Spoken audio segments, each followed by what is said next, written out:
ce soir sur, eh bien, pas sur Yom HaShoah, mais sur la Shoah, de manière plus globale. Alors, tout de suite, les amis, j'aimerais que dans notre étude, eh bien, on fasse attention à plusieurs choses. L'année dernière, on avait fait des grandes... Ah non, mais non, pas du tout.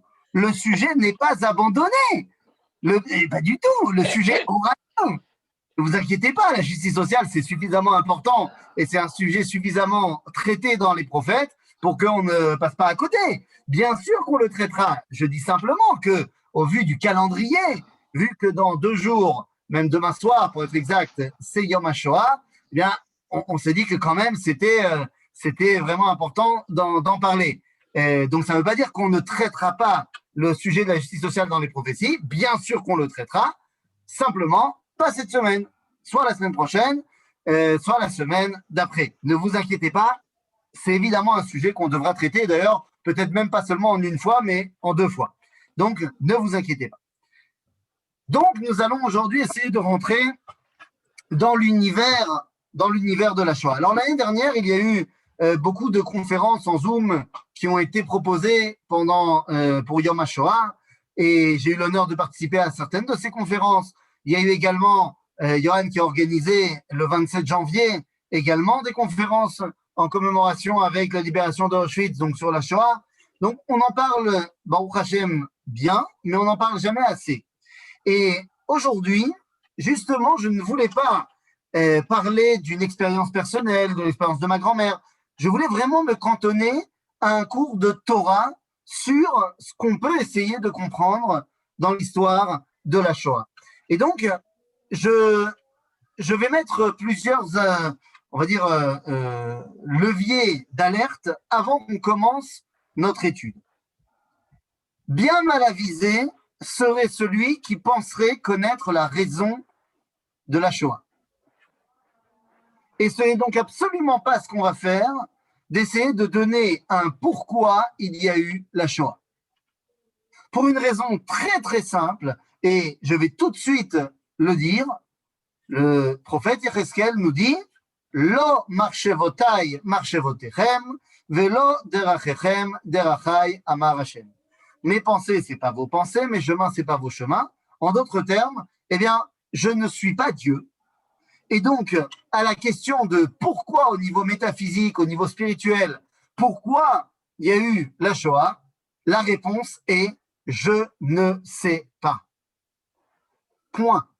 Et quel que soit le rabbin et la grandeur de sa barbe, s'il vous dit qu'il a une autre réponse à « je ne sais pas », eh bien, c'est un menteur.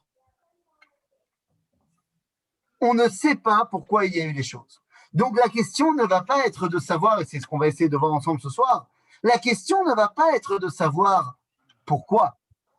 Mais la question qu'on va essayer de traiter ensemble, c'est pourquoi. Pas lama, mais comme on dirait en hébreu, lema. Comme disait ma grand-mère, ben la Shoah, il y a eu. Ça y est, c'est trop tard, il y a eu. Maintenant, la question n'est pas de savoir s'il y aura, il n'y aura pas, il y a eu. La question est de savoir, maintenant qu'il y a eu la Shoah, qu'est-ce qu'on fait? Quels enseignements on va en tirer pour l'après-Shoah? Donc, nous, ce que nous allons essayer de faire, c'est, eh bien, de frayer un chemin à la lumière dans ces ténèbres. Parce que lorsqu'on parle de Shoah, il y a une question que j'aimerais vous poser. Une question, alors voilà, je ne sais pas si les micros sont ouvrables pour tout le monde, mais il y a une question que j'aimerais vous poser. Que veut dire et d'où vient le mot Shoah? Est-ce que c'est une invention de l'État d'Israël? D'où ça vient le mot Shoah et qu'est-ce que ça veut dire? C'est un mot qui est tellement utilisé, qu'on entend tellement partout, en français, en hébreu, en anglais, dans toutes les langues. Mais qu'est-ce que ça veut dire? Eh bien, tout d'abord, il faut savoir que le mot Shoah, détruision. J'imagine que vous voulez faire allusion à destruction. Parce que détruision, je ne connais pas. mais je pense que c'est destruction complète. Oui, oui, c'est ça. Monique nous dit catastrophe. Catastrophe totale. Catastrophe totale. Je crois Alors, que les ça vient amis, d'Elie Wiesel, non? que ça vient d'Elie Wiesel. Extermination d'un peuple. Les amis, votre grand problème, c'est votre connaissance de l'histoire. C'est-à-dire que vu que vous connaissez très bien ce qui s'est passé pendant cette période-là, eh bien, évidemment, vous associez cette période avec catastrophe, destruction complète, extermination d'un peuple, et vous avez tout à fait raison. Mais ce n'est absolument pas la traduction du mot Shoah, et non, le mot Shoah ne vient pas d'Elie Wiesel. Le mot Shoah, il est marqué dans le Tanakh. Le mot Shoah, il est marqué dans le Tanakh à plusieurs reprises, mais à chaque fois, ça veut dire la même chose. Je vais vous citer ici dans le livre de Tehilim, dans le Tehilim, non, toujours pas catastrophe, dans le livre de Tehilim, au chapitre 35, verset Chet. Nous dit ici David Amelech, Tevoeu Shoah lo yeda, veishto asher taman tilkedo beshoah yipol ba. Lui a demandé seulement qu'il soit utilisé à la place de… Ah oui, oui, tout à fait. Ah, tout à fait. Là, je souscris. Effectivement, Elie Wiesel a dit qu'il fallait arrêter de parler d'Holocauste et qu'il fallait utiliser le mot Shoah. Tout à fait. Évidemment que Holocauste, c'est la plus mauvaise appellation pour ce qui s'est passé. Holocauste fait référence au Korban Olah et ça fait référence au fait que eh bien, ceux qui ont été tués pendant la Shoah auraient été des sacrifices. Absolument pas. Absolument pas, en aucune façon. Donc évidemment que le mot Holocauste est un très mauvais mot pour décrire la Shoah. La Shoah, qu'est-ce que cela veut dire? Eh bien, on a dit que ça vient du livre de Tehilim, et c'est pas très clair. On nous dit que cette Shoah arrive, qu'on ne sait pas comment y faire face, et on nous dit Yipol ba. Mais qu'est-ce que c'est? Ça nous fait tomber, on n'arrive pas à savoir ce que c'est. Eh bien, comme d'habitude, lorsque un mot du Tanakh n'est pas clair, eh bien, nous avons l'obligation d'aller essayer de comprendre ce qu'il veut dire. Pour cela, eh bien, il y a un homme qui a fait de sa vie le travail d'expliquer le Tanakh. Cet homme s'appelle Rashi. Rashi n'est pas que le commentateur de la Torah, mais il a également expliqué le Tanakh. Et lorsqu'il arrive au mot Shoah, eh bien, il donne une explication. Volontairement, je ne vais pas vous la donner maintenant. Je vais la garder pour la fin de notre étude. Mais ça va être, en fait, vous aurez compris, le fil conducteur de tout ce qu'on va essayer d'apprendre ensemble ce soir. Mazé Shoah. Et donc, une fois qu'on sait ce que c'est Mazé, et non pas la Mazé, mais Mazé, alors on peut essayer de comprendre les Mazé. Ok? Ça va être notre programme de ce soir. Alors, il y a un homme que j'aimerais citer ici qui a vécu la Shoah de loin. C'est un spectateur de la Shoah. Il a 20 ans à ce moment-là, mais il n'est absolument pas touché par la Shoah puisque non-juif, puisque protestant, puisque absolument pas lié au peuple juif. Il prend la pleine mesure de l'échec de son éducation lorsqu'il voit la Shoah. Cet homme est non seulement protestant, mais fils de pasteur, et lui-même va devenir également, dans un premier temps, en recherche de spiritualité. Il a été éduqué dans le christianisme et il pense que c'est le bon chemin. Lorsqu'il voit la Shoah et qu'il est témoin de ce qu'a fait l'Europe chrétienne, l'Europe héritière de la chrétienté, eh bien, il comprend que son monde s'effondre. Si l'héritier du christianisme a été capable de faire cela, c'est que toute l'idéologie était problématique à l'origine. Cet homme, vous le connaissez, il s'appelait le Rav Avraham Livni. Et Avraham Livni, dans son livre Le Retour d'Israël et l'espérance du monde, que je vous invite évidemment à relire parce que j'imagine pas que vous ne l'ayez pas lu, donc je vous invite à le relire. Et pour ceux qui ne l'ont pas lu, eh bien, lisez-le. Un livre extraordinaire.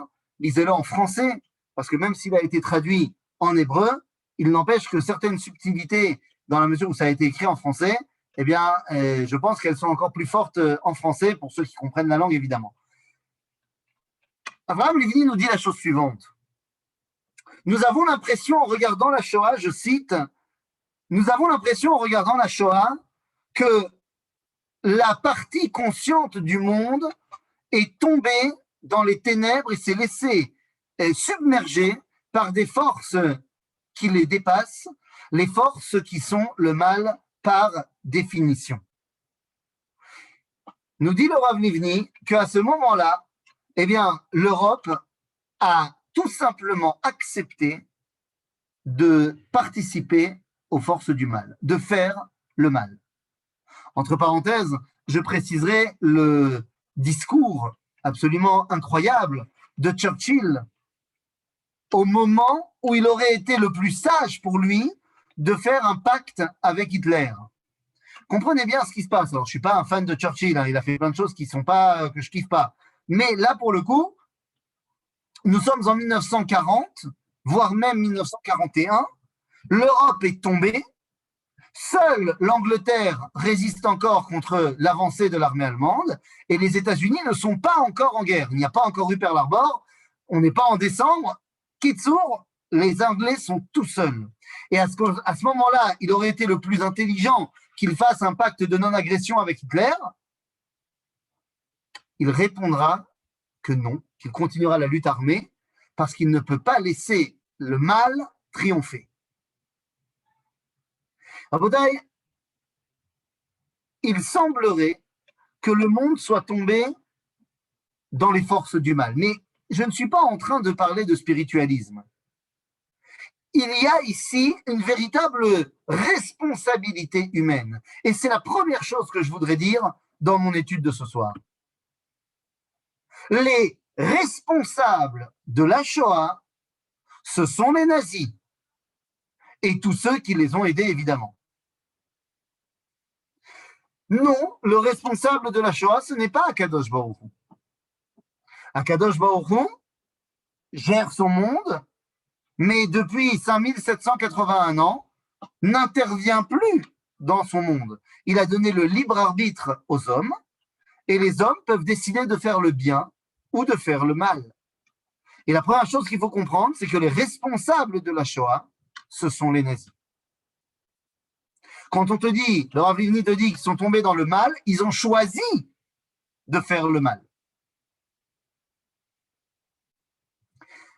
Il y a un philosophe allemand qui disait, Heine, qui disait la réussite des hommes de mal n'est permise que par l'inaction des hommes de bien. Et nous sommes avant la Shoah, évidemment, quand il dit ça. C'est le même philosophe allemand, Heine, qui dira quelques 100 ans, un peu moins, avant la Shoah, alors qu'il assiste à un autodafé en Allemagne, rien à voir avec la Shoah, pas du tout antisémite. Il dit, là où on commence par brûler des livres, on finira par brûler des hommes. Évidemment, ça résonne à nos oreilles quand on voit l'autodafé de Berlin qui va lancer les hostilités. Donc, les premiers responsables, ce sont les nazis qui ont choisi de faire le mal. Comme certains d'entre eux et d'autres personnes dans le monde ont choisi de faire le bien. Nous pouvons rappeler, par exemple, la mémoire de Kurt Gerstein. Kurt Gerstein, ce lieutenant de la SS, d'abord de la Wehrmacht et ensuite de la SS, qui, à son insu, il est ingénieur et c'est un des responsables de la création et de l'utilisation du Zyklon B. Au départ, il pense qu'il est en train d'être envoyé pour désinfecter des casernes. Lorsqu'il se rend compte de ce qu'il fait et de ce à quoi il participe, eh bien, il essaiera par tous les moyens de prévenir le monde de ce qui est en train de se passer. Finalement, il essaiera par le consul de Suède, il essaiera de faire parvenir le message au pape. Finalement, évidemment, le pape sera mis au courant, mais ne fera rien. Évidemment, notre ami Pie XII, hein, bien sûr, bien connu. Finalement, le lieutenant Gerstein va se rendre aux Alliés et va écrire le rapport Gerstein, dans lequel il raconte toute l'histoire, avant de se suicider dans sa cellule. Donc, il y a des gens qui décident de faire le mal, comme il y a des gens qui décident de faire le bien. Comment est-ce que nous, quand on essaye d'étudier avec 70 ans de recul, un peu plus, comment est-ce qu'on essaye de comprendre les choses d'un point de vue toranique? Comme je l'ai dit, nous ne savons pas le pourquoi. Mais est-ce que ça veut dire qu'il n'y a rien à étudier, rien à comprendre? Le Rav Tzvi Yehuda Kook avait l'habitude de dire deux phrases différentes, opposées même, lorsqu'il parlait de la Shoah. Le Rav Tzvi Yehuda disait, par rapport à la Shoah, il disait, Makarapo, Chida, Chida. לפעמים רש"י אומר בפירושו לא ידעתי. כל המילים, המחשבות וההרגשות הן טיפה מן המים לעומת מה שהיה כאן. גם טיפה מן המים אינו ביטוי מתאים, אין להם שייכות וערך מכל הבחנות לעומת מה שקרה. גם כל האבלות, כל הצעקות וכל הקינות, אין להם ערך לעומת מה שהיה. nous dit le Rav Tzvi Yehuda Kook, on n'y comprend rien. C'est au-delà de toute compréhension. Tous les textes, toutes les pleurs, toutes les tfilotes, tout ce qui a été écrit sur la Shoah, c'est même pas une goutte dans l'océan de ce que ça représente. On n'y comprend rien. Le même Rav Tzvi Yehuda Kook disait également, גם בעניין המרעיש המזעזע הזה, יש עניין להתאושש קצת ולהתרומם, להעמיק ולהתבונן בכלליות בהופעת האלוהים שישנה כאן. dit le Rav Tzvi Yehuda, malgré le fossé béant devant nous quand on parle de la Shoah, eh bien il y a quand même quelque chose à comprendre.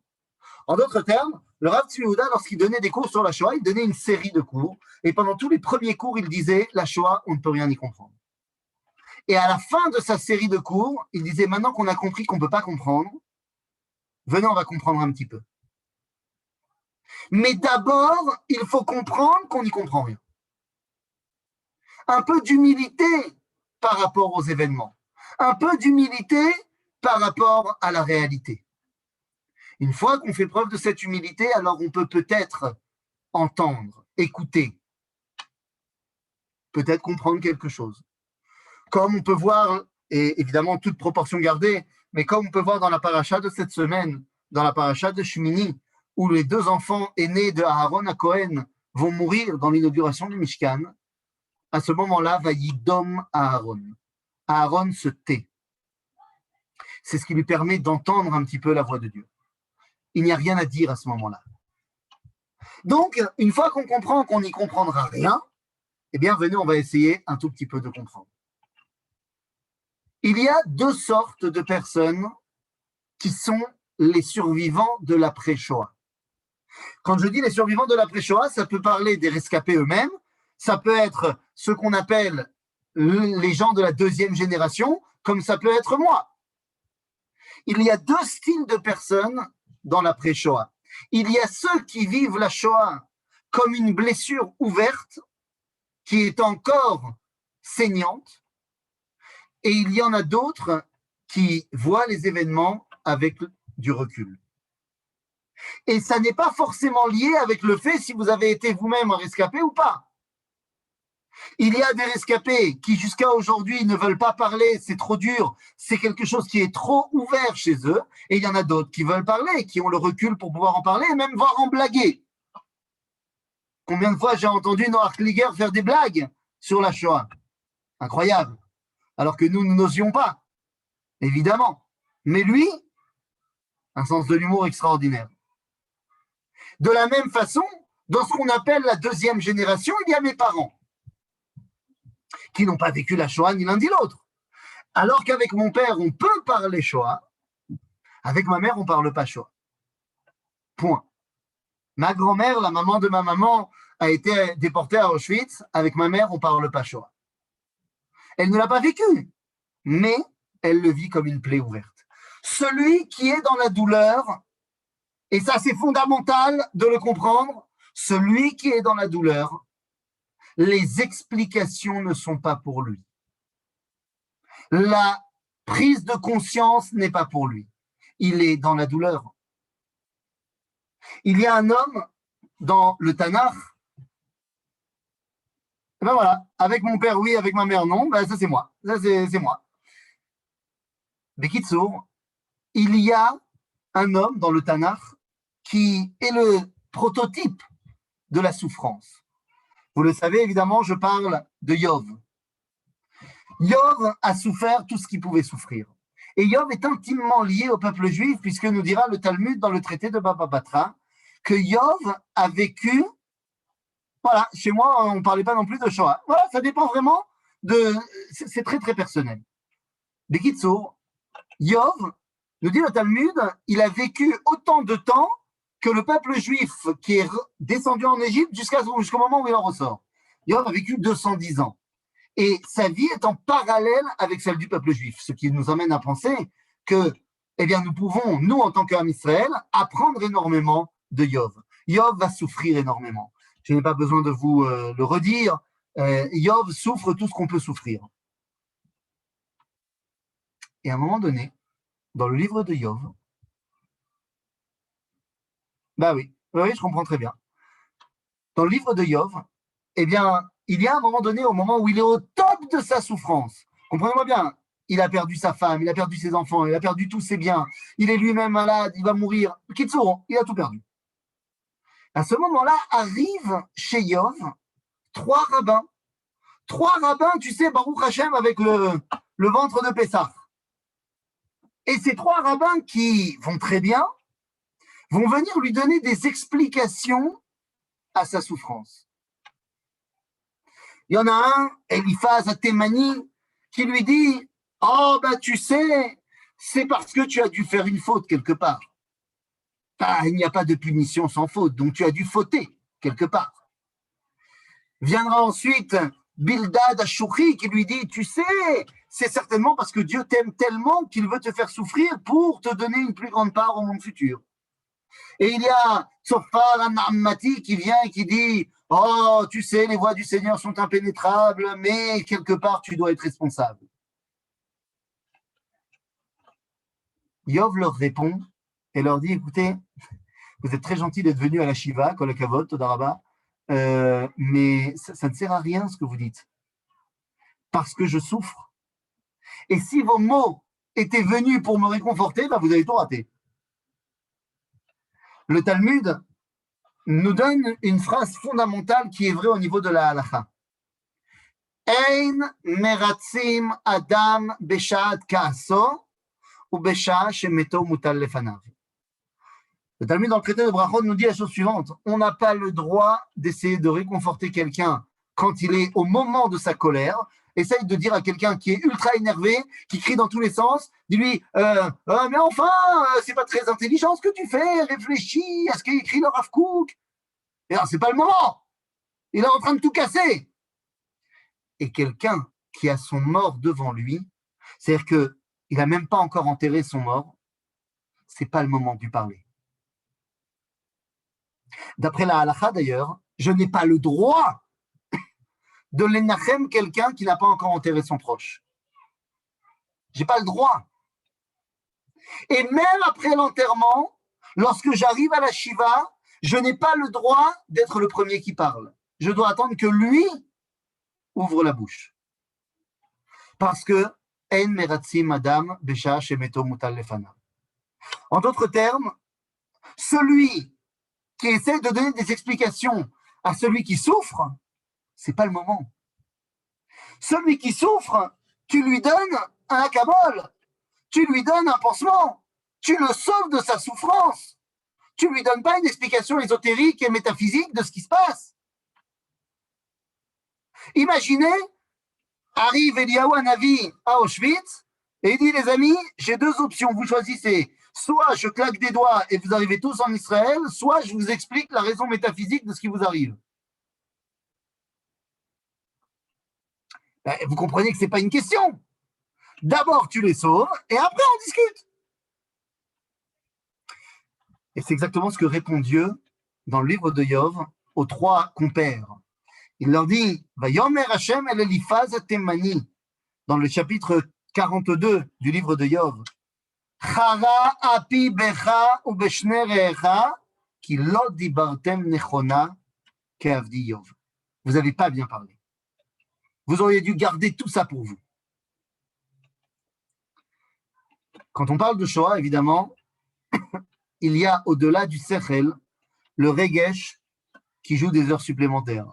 Les sentiments sont évidemment exacerbés et c'est une bonne chose. C'est une bonne chose parce que certes, ça ne nous permet pas toujours de prendre la distance, mais ça nous permet de ne jamais oublier. Lorsqu'on parle de regesh, eh bien, je ne peux pas m'empêcher de repenser, et je l'ai déjà évoqué plusieurs fois, la première année où j'étais en Israël, à Tisha B'Av, ils ont fait venir à la yeshiva un rescapé de la Shoah. Et j'ai été suffisamment bête à l'époque pour ne pas noter son nom. Je ne sais donc même plus qui il est. Je me rappelle de tout ce qu'il a dit, mais je ne sais plus qui il est. Je ne sais pas s'il est encore en vie. Mais je me rappelle qu'il nous a raconté qu'il était à Auschwitz et que là-bas, il était dans un commando de bûcherons. Son rôle était de couper du bois avec d'autres juifs. Et il nous raconte que tous les jours, il avait un quota de rondins de bois à amener le soir. Si il manquait un rondin, c'était toute l'équipe à la chambre à gaz. Donc, eh bien, ils devaient travailler. Ils n'avaient pas le choix. Ce qui fait que comme tout le monde savait qu'ils bosseraient, les gardes étaient un petit peu, bon ça va, on n'est pas tout le temps sur leur dos parce que de toute façon, on sait que s'ils n'ont pas fait le boulot aujourd'hui, bah, ils mourront ce soir et on emmènera d'autres demain. Et donc, il raconte que des fois, quand ils voyaient qu'ils avaient le temps, qu'ils avaient bien travaillé, qu'ils avaient de quoi, et que les gardes ukrainiens n'étaient pas toujours sur leur dos, eh bien, ils s'organisaient comme ça dans la forêt où ils coupaient du bois, un mini mincha. C'était des gens religieux, et ils s'organisaient un mini mincha. Mais il raconte que lui, qui était chazan avant la guerre, eh bien, il était le seul à connaître le texte par cœur. Et donc, c'est lui qui disait les choses, évidemment, à voix toute basse. Et il nous raconte que lorsqu'il arrivait dans Ashrei, eh bien, il sautait un verset. Il ne disait pas Tov Adonai lakol verachamav al kol ma'asav. Eh bien, on ne disait pas ça. On n'arrivait pas à le dire. Comment tu veux dire à Auschwitz que Dieu est bon pour tout et sa miséricorde sur toutes les créatures? Il dit on n'arrivait pas. Alors on ne disait pas. Eh bien, c'est eux, beaucoup plus que moi, qui savaient vraiment prier. Qu'est-ce que je veux dire par là? Vous savez, donner des qualificatifs à Dieu, c'est évidemment interdit, bien sûr. Sauf ce que Dieu a lui-même accepté. C'est-à-dire que de dire que Dieu, il est génial, il est super, il est trop fort, je l'adore, non. Parce que tout qualificatif que tu donneras à Dieu est réducteur. Quoi, c'est ça et pas autre chose? Et pourtant, il y en a 3 qu'on utilise dans la tfila. On dit que Dieu, il est à El, à Gadol, à Gibor, à Nora. Qui nous permet de faire cela? Eh bien, c'est mon cher Rabbeinu. Dans la mesure où cette terminologie, que Dieu, il est Gadol, Gibor, Nora, a été marquée dans la Torah, alors ça nous donne la légitimité de le dire. Très bien. Donc Dieu, il est Gadol, Gibor, Nora. Nous dit le Talmud dans le traité de Yoma que Jérémie, le prophète Jérémie, Yirmiyahu Hanavi, lorsqu'il sera témoin de la destruction du Beth Amikdash, il dira de Dieu qu'il est Gadol ve Gibor. Il ne dira pas Nora. Et quand on lui pose la question, mais pourquoi? Il dit, les goïms sont en train de profaner ton temple. Hayen Nora Otav. Les goïms sont en train de piétiner ton temple, de profaner ton temple. Comment tu veux que je dise que Dieu, il est Nora? Maintenant, si tu demandes à Jérémie, mais tu ne sais pas que Moshe, il a marqué Nora aussi dans la Torah? Il dit, bien sûr que je sais, mais je ne peux pas. Je ne peux pas. Et c'est totalement vrai. Quand tu peux pas, tu peux pas. Et c'est pourquoi j'aimerais préciser ici que quand on parle de Shoah, toutes les réactions sont légitimes. On ne peut pas venir dire à quelqu'un qui réagit trop fort, trop sentimentalement, trop comme ci, trop comme ça. Car évidemment que dans la mesure où ça touche à l'essence même de notre identité, eh bien chacun le vit de manière individuelle. Ainsi, nous n'avons pas le droit de venir avec, eh bien, surtout pour celui qui souffre, des explications disant, ben voilà, ça s'est passé parce que 1, 2, 3, 4, 5. Quand je dis ça, vous devez bien comprendre qu'il y en a qui ont dit des choses comme ça. Et je vais le dire très rapidement parce que vous le savez. Mais il y a malheureusement des rabbins qui ont fait n'importe quoi et dit n'importe quoi. Je ne vais pas m'étendre sur le sujet, mais vous le savez. Il y a des rabbins qui ont dit, oui, noir sur blanc, que la Shoah, c'est à cause de nos péchés. Il y en a même qui auront été jusqu'à dire que c'est parce que les Juifs parlaient pendant la répétition de la Hamida. Alors, c'est pas bien hein, de parler pendant la répétition de la Hamida, mais je pense que la Shoah, c'est peut-être un petit peu exagéré pour quelqu'un qui a parlé pendant la répétition de la Hamida. Je pense. Il y en a qui ont dit, comme le rabbi de Satmer, qui a dit que la Shoah, c'est en réponse, c'est une punition à cause du sionisme. Eh oui, nous n'avions pas le droit de monter en Israël, puisque le sionisme a commencé, boum, Shoah. Il se base sur les 3 serments, les fameux 3 serments qui sont mentionnés dans le traité de Ketubot, qu'on n'a pas le droit de la halot bachoma. Le problème, c'est quoi? Pourquoi il a tort, le rabbi de Satmar? Parce que d'abord, les 3 serments n'est pas un texte de halacha, c'est un texte de Haggadah. Et deuxièmement, parce que de toute façon, bien avant la Shoah, les serments sont tombés.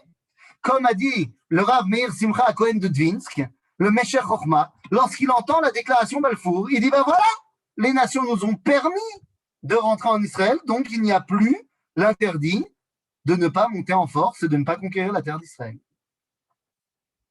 Puisque les nations nous l'ont permis, ça ne s'appelle plus se révolter contre les nations.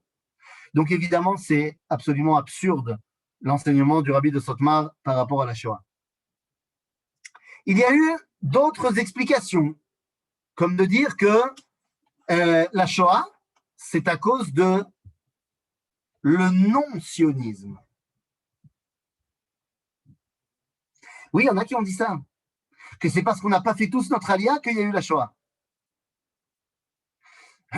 Au niveau purement concret, il est évident que si Israël avait fait son alia plus tôt, les choses auraient été différentes. Je ne sais pas s'il n'y aurait pas eu la Shoah quand même, mais il est évident que s'il y avait eu beaucoup plus de Juifs en Israël, les choses auraient été un petit peu différentes. Mais ça n'est en aucun cas la raison d'eux. Parce que comme nous l'avons dit précédemment, il n'y a pas, du moins de mon point de vue, de raison que moi je connais. Le Ramchal, dans le livre Dat Tevunot, dans le livre Dat Tevunot, va nous expliquer qu'il y a 2 systèmes qui gouvernent le monde. Il y en a un qui s'appelle Annagat Amishpat, la direction de la justice. Le dit le Ramchal, c'est la direction générale que Dieu prend dans le monde. Il y a la justice, tu fais bien, tu prends bien, tu fais mal, tu prends mal. Mais nous dit le Ramchal, il y a une autre Annaga qui s'appelle Annagat Yichud. Annagat Yichud, ce n'est pas quelque chose qui dépend du concept de tu fais bien, tu fais mal. C'est Akadosh Baruch Hu qui gère. Il a ses règles à lui qui ne dépendent pas du bien et du mal. Le Ramchal écrit ça il y a près de 300 ans. Je peux entendre que Annagat Yichud, c'est ce qui s'est passé dans la Shoah. Car que les choses soient claires, aucune Avera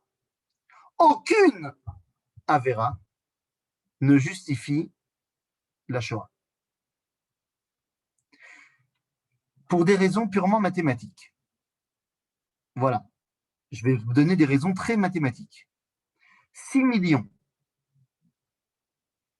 Parmi ces 6 millions, c'est près d'1,5 million d'enfants qui, d'après la halakha, ne sont pas responsables de quoi que ce soit. Ce sont des enfants. Donc, tu ne peux pas les punir de Shoah parce qu'ils ne sont pas puniscibles. Ça ne se dit pas. Non, ça ne se dit pas. Oui, je sais. Ils ne sont pas soumis aux règles de la punition parce qu'ils ne sont pas encore bar mitzvah. Donc ça, c'est déjà, tu peux en enlever 1,5 million.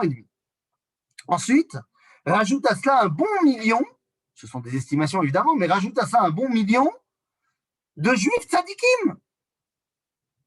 Tzadikim mamash, qui faisaient toute la Torah et les mitzvot. Donc, non, la Shoah, ça ne va pas être possible comme punition.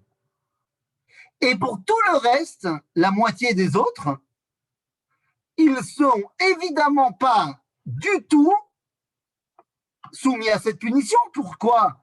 Eh bien, parce que le Chazon Ish nous a déjà expliqué que nous sommes une génération qui doit être considérée comme Tinok Shenishba Ben Agoïm.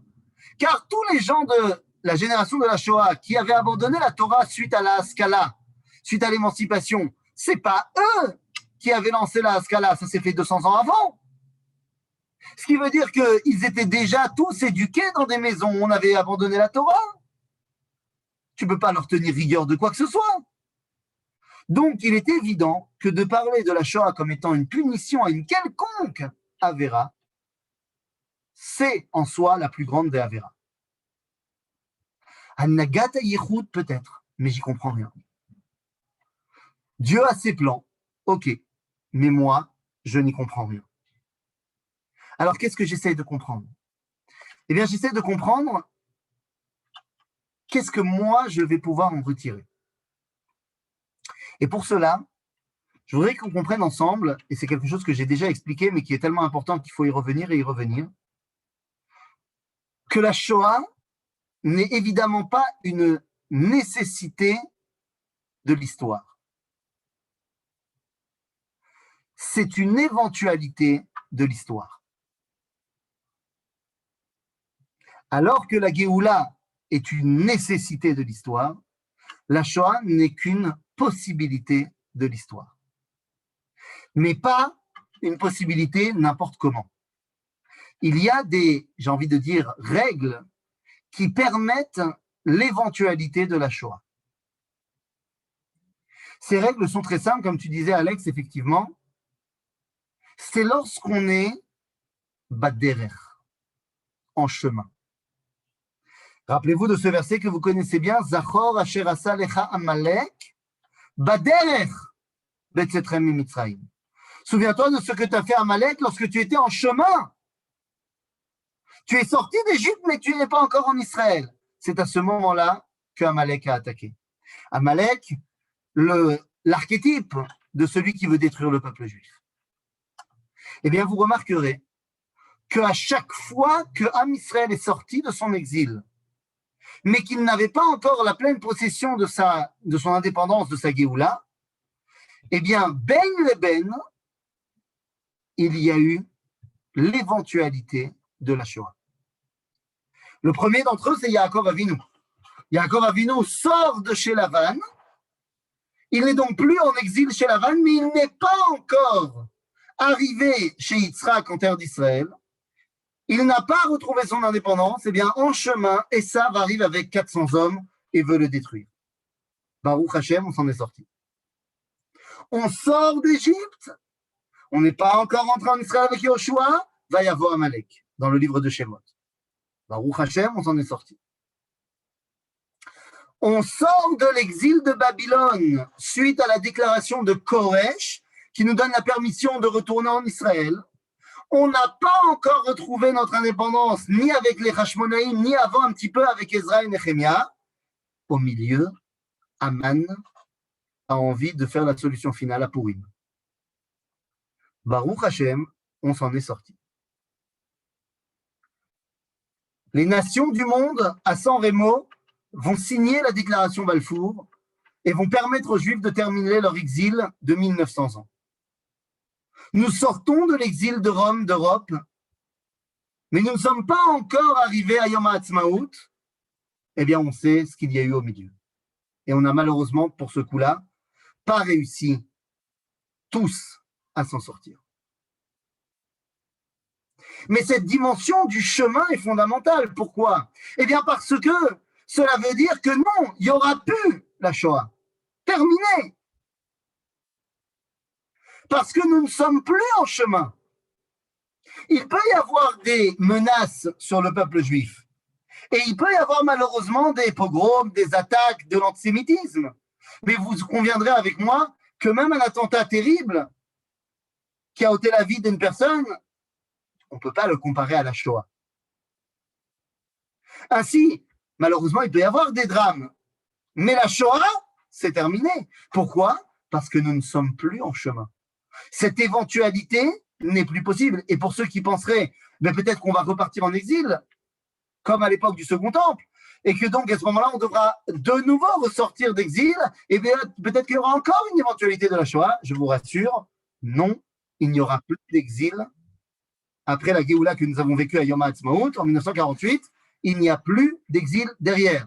Comment je le sais? Eh bien parce que c'est marqué noir sur blanc dans le livre de Eicha. Dans le livre de Eicha, nous dit le prophète Jérémie, Tam avoner bat Tzion, lo yosif laagloter. Ta faute est terminée, fille de Sion, je ne t'exilerai plus.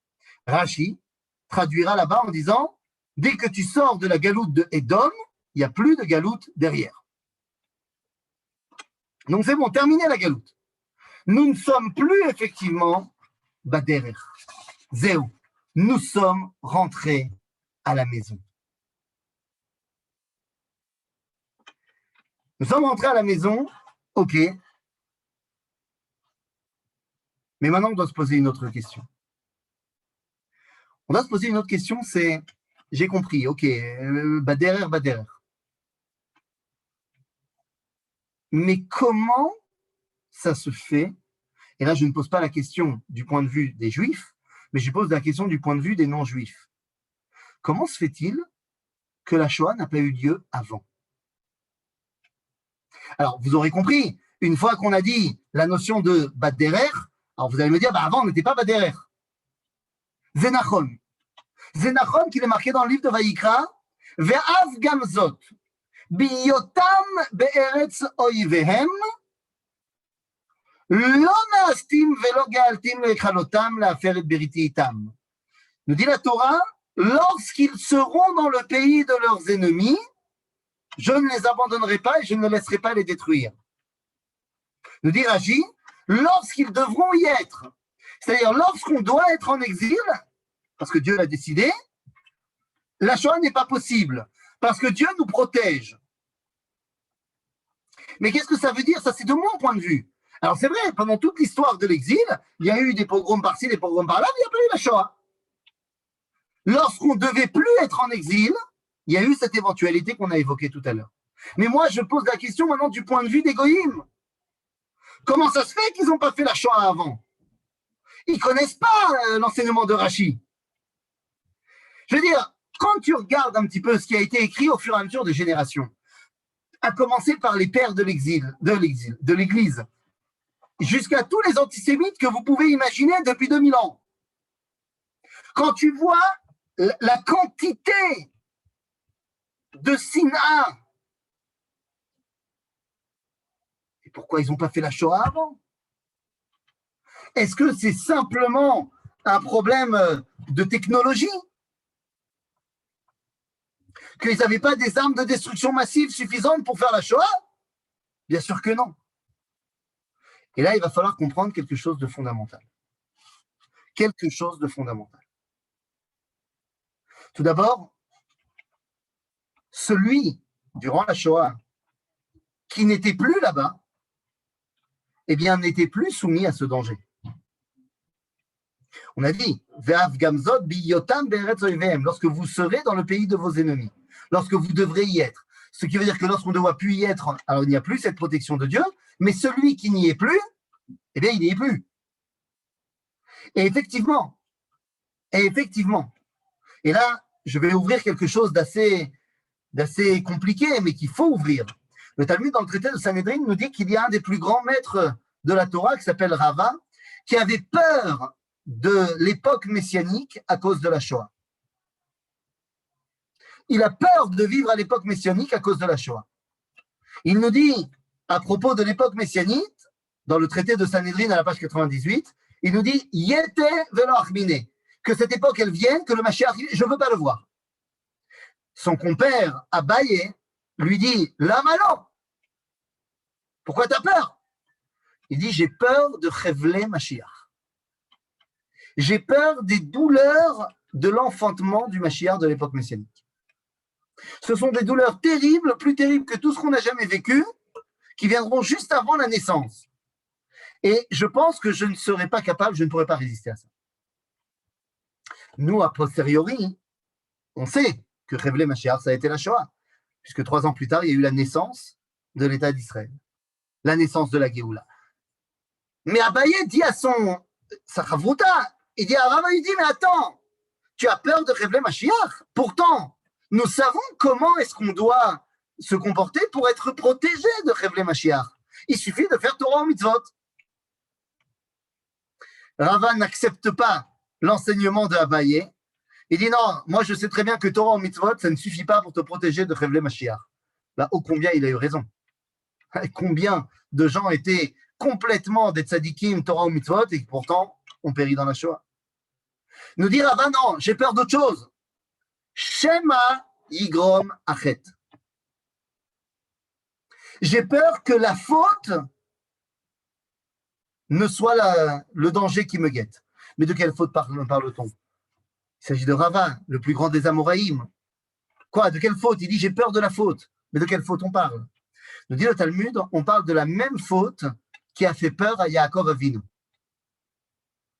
Yaakov Avinu, lorsqu'il apprend que Esav arrive à sa rencontre pour le tuer, la Torah nous dit Vayira Yaakov me'od vayetzerlo.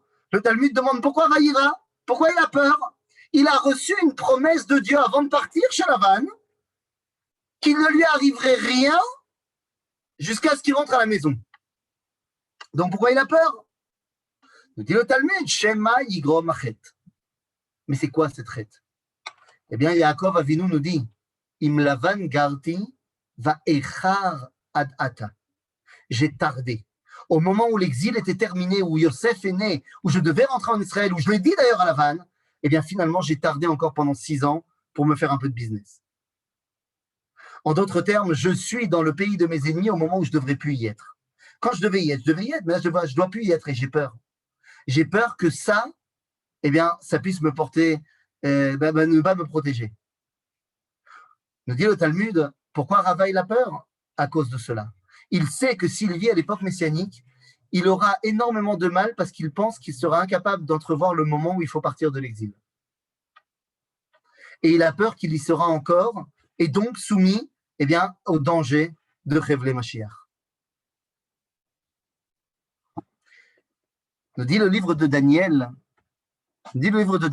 Ba'etaï, dans le chapitre 12 de Daniel, Ba'etaï ya'amod Michael asar agadol haomed al bnei amecha והייתה את שרה אשר לא נהייתה מיות גוי עד העת ההיא.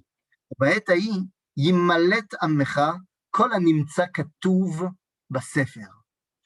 Nous dit Daniel, viendra un temps où il y aura un drame qui s'abattra sur le peuple juif, plus grand que tout ce qu'on n'a jamais vécu, et plus grand que tout ce qu'il n'y aura jamais d'autre. Nous, on sait aujourd'hui que ça s'appelle la Shoah. Et il dit, à ce moment-là, seront préservés tous ceux qui seront inscrits dans le livre. De quel livre parle-t-on? Est-ce qu'il s'agit du fameux Sefer HaChaim dont on parle à chaque Rosh Hashanah? Eh bien, la réponse est non. La réponse se trouve dans le livre de Ishayahu Hanavi. Ve'aya an-nishar be'Tzion ve'an-notar biYerushalayim kadosh yamer lo kol hakatuv lechaim biYerushalayim. Nous dit Ishayahu, misé à Katuv Basefer, c'est celui qui est rentré ici.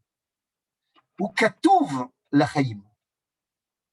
Effectivement, lorsque la Shoah a commencé, lorsque Rommel a été à la tête de la Afrika Korps pour venir détruire les 400 000 Juifs d'Israël, il y avait une crainte terrible dans le Yishuv. Mais Baruch Hashem, finalement, ils ne sont pas arrivés jusqu'ici, ils ont été arrêtés à El Alamein, et donc il n'y a pas eu la Shoah des Juifs d'Israël. Rabotai, lorsque 2000 ans de haine se superposent de génération en génération, on peut se demander pourquoi pendant les croisades, ils n'en ont pas profité pour faire la Shoah. Eh bien, là, il faut comprendre quelque chose de très important. L'Église, le christianisme, a une très grande responsabilité dans la Shoah. Pas seulement parce que Pie XII n'a rien fait et s'est tué, ça c'est évident, mais je parle moi d'une responsabilité historique. 2000 ans de haine chrétienne, et j'utilise les mots durs, de haine chrétienne, il n'y a qu'à marquer, il n'y a qu'à regarder ce qu'écrit Saint Augustin sur les Juifs pour comprendre de quoi on parle. Les pères de l'Église ont écrit des choses absolument ignobles sur le judaïsme et sur les Juifs en général. 2000 ans de haine chrétienne, mais d'un autre côté, on ne peut pas détruire le peuple juif. Parce que selon la théologie chrétienne, on déteste le juif, mais il doit vivre en tant que soumis, en tant que témoin de ce qu'il a refusé. Et vous connaissez tous les statues de la cathédrale de Strasbourg, de Metz, et d'ailleurs, avec cette statue aux yeux bandés, au sceptre brisé, qui regarde vers le bas, face à l'église qui a la couronne, qui a le sceptre droit et qui regarde devant elle. La juive face à l'église. L'église ne peut pas faire la Shoah. L'Europe chrétienne ne peut pas faire la Shoah parce qu'elle a besoin d'un juif méprisé, mais d'un juif quand même, pour authentifier le Nouveau Testament. Il faut que l'Ancien Testament soit là pour légitimer le Nouveau. Ainsi, tant que l'Europe est chrétienne, elle ne peut pas, elle ne va pas te l'expliquer comme ça, mais intrinsèquement, profondément, elle ne peut pas faire la Shoah. Mais lorsque l'Europe devient chilonite au XIXe siècle, qu'elle n'a plus les freins de l'Église, mais qu'elle a hérité de la haine bimillénaire, et bien voilà ce qui se passe. Va écrire Fichte, un des idéologues du parti. Fichte nous dit comment, enfin, du parti, on est bien avant le nazisme, mais il sera repris évidemment par les nazis, quand on parle de donner la citoyenneté aux juifs allemands. Il écrit dans Toldot Israël Ba'et HaChadasha, c'est un livre qui n'est pas de lui, hein, évidemment, mais on ramène là-bas les paroles de Fichte. Il dit la tête, la Yehudim, Shivion, Zchuyot, donner l'émancipation et l'égalité des droits aux juifs, mais ça ne va pas à la tête. Je n'y vois aucune raison sensée. Au contraire, et je cite, ce qu'il faut faire avec eux, c'est tout simplement en une nuit leur couper la tête à tous et leur remplacer leur ancienne tête par des nouvelles têtes dans lesquelles il n'y aura plus aucune idée juive. On est quelques années avant la Shoah. On a hérité de 2000 ans de haine, mais nous n'avons plus les freins de l'Église. En fait, c'est exactement ce qui va se passer dans la Torah. Esav veut tuer Yaakov à cause de son histoire, de brachot, tout ce que tu veux. Seulement, il ne le tuera pas. Et il donne pour cela deux raisons. Il dit Yikrevu yeme evel avi ve'arog et Yaakov achi. D'un côté, je ne peux pas parce qu'il y a mon père, c'est-à-dire que nous avons une origine commune, et fort de cela, eh bien, je ne peux pas le détruire. Et deuxièmement, c'est mon frère. Lorsqu'on est loin de cette origine commune, mais qu'on a hérité de cette haine, eh bien, ça va amener le petit-fils de Esav, qui est loin de Yitzhak, il ne l'a pas connu, mais il s'appelle Amalek, et il a hérité de la haine de son grand-père. Pourquoi il n'y a pas eu la Shoah avant? Parce que tant que l'Europe était chrétienne, elle ne pouvait pas consciemment le faire. Une fois qu'elle ne l'était plus, mais ayant hérité de toute cette haine, eh bien, ils ont fait ce qu'ils ont fait. Mais maintenant qu'on dit tout ça, qu'est-ce que ça veut dire pour moi? Moi, je n'ai pas vécu la Shoah. Et comme je vous l'ai dit, il n'y en aura plus. Alors pourquoi est-ce tellement important d'essayer de comprendre ce qui s'est passé? De comprendre pas le pourquoi, mais le comment. Eh bien parce que c'est peut-être un des meilleurs moyens de mettre l'accent sur qui je suis moi. Dit Martin Gray que si les nazis ont voulu nous prendre notre vie, c'est que notre vie était un trésor. Quel est ce trésor dont on parle? Qui suis-je? Eux le savaient et ça leur était intenable et donc ils ont décidé de nous détruire. Mais qui suis-je alors? L'après-Shoah, c'est le moment où je dois être tellement conscient de mon identité. Pourquoi ils ont voulu me tuer? C'est la raison pour laquelle je dois non seulement vivre, mais propager mon message. Alors pourquoi ils ont voulu me tuer? Eh bien, c'est une question qui a été posée un jour par Raurtig, qui était un des généraux de la Wehrmacht, qui en 1938, après être un proche de Hitler, comprend que son patron part un petit peu en cacahuète, s'enfuit aux États-Unis et va écrire un livre qui s'appelle Hitler m'a dit, recueil de discussions entre lui et le Führer. Et il lui a demandé un jour, mais pourquoi les Juifs? Hitler a répondu, l'Europe a été construite sur deux piliers, la sagesse et la morale. La sagesse nous provient de la société civilisation gréco-romaine et la morale nous vient d'Israël. Or aujourd'hui, la morale a affaibli l'Europe et pour devenir un Übermensch, il faut se débarrasser de cette morale, il faut se débarrasser d'Israël. Oui, vous l'avez compris, nous sommes la morale du monde. Nous sommes le cadran qui permet de dévoiler le bien. La morale, c'est être capable de faire la différence entre le bien et le mal. Vous vous rappelez de ce travail qui a, je crois, reçu une distinction de l'université de Haïfa, travail extraordinaire de recherche de sciences politiques de l'université de Haïfa par une jeune arabe qui a proposé comme devoir de thèse que les soldats d'Israël sont racistes. Eh oui, c'est une évidence. Et elle va démontrer ça dans sa thèse. Pourquoi? Eh bien parce qu'il n'existe aucune armée dans le monde et dans aucun moment de l'histoire, aucune armée qui occupe une population civile pendant plus de 50 ans, comme c'est le cas en Israël d'après elle, et qui ne viole pas les femmes de la population civile. Dans tous les pays, dans toutes les armées, dans toutes les civilisations, quand une armée occupe une population civile, eh bien, les soldats se donnent le droit de violer les femmes. Or, nous n'avons pas de cas de viol de femmes arabes en Israël par des soldats israéliens. C'est donc la preuve que les soldats israéliens sont racistes. Ou alors, nous, on ne fait pas ça. Ou alors, anachnu amussar. Nous sommes la morale. Alors, ça ne veut pas dire qu'on est toujours parfait, bien sûr que non. Mais ça veut dire que nous avons un message à transmettre au monde entier. Que le bien n'est pas une éventualité. Le bien, c'est une nécessité de l'histoire. Je reprends cette phrase. La réussite des hommes de mal n'est permise que par l'inaction des hommes de bien. Alors, c'est quoi la Shoah?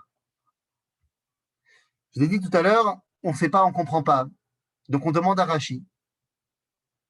Rashi va donner une explication de ce que c'est le mot Shoah. Seulement, Rashi aussi a du mal à l'expliquer en hébreu. Donc, lorsque Rashi a du mal à expliquer en hébreu, qu'est-ce qu'il fait? Il explique en français.